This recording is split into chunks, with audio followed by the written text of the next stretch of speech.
Heureux de vous retrouver, mesdames et messieurs. Merci de nous rester fidèles. Vous êtes bien sûr Sunu Kaddu TV, la presse du jour.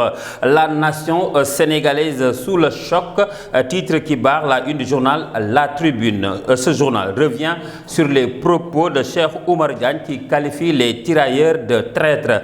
Des propos qui désavouent l'initiative du président de la République sur les tirailleurs. Selon ce journal, Cheikh Oumar Diagne s'attire la colère de toute la nation.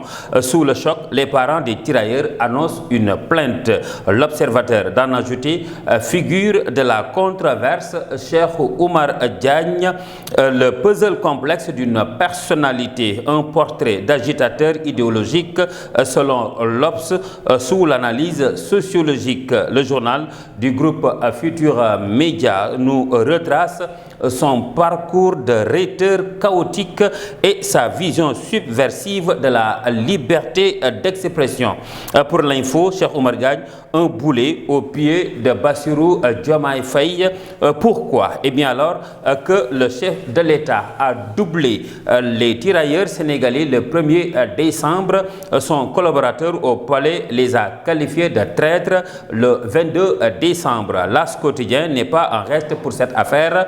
Il barre à sa une tir rageur sur Cheikh Oumar Diagne, levée de bouclier, plainte, pétition. Entre autres, en tout cas, les bourdes s'accumulent, nous dit Walf Quotidien. Cheikh Oumar Diagne devient encombrant, la presse internationale s'en mêle. Lassana Gadji Sakho flétrit un vil individu.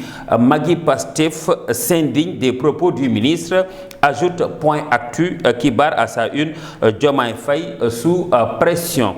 Cheikh Oumar Diagne, après sa sortie sur les guides religieux, Rewmi Quotidien nous dit qu'il blâme les tirailleurs sénégalais.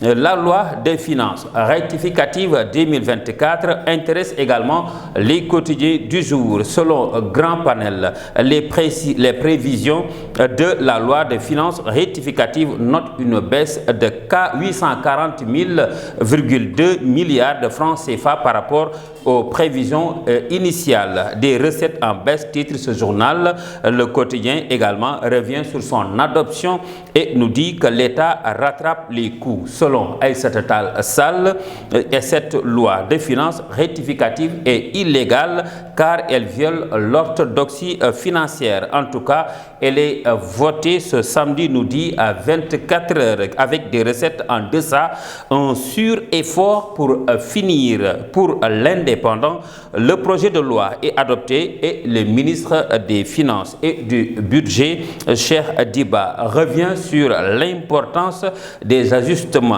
budgétaires pour parler et répondre aux évolutions économiques. Il suit, lui, l'évolution de son dossier.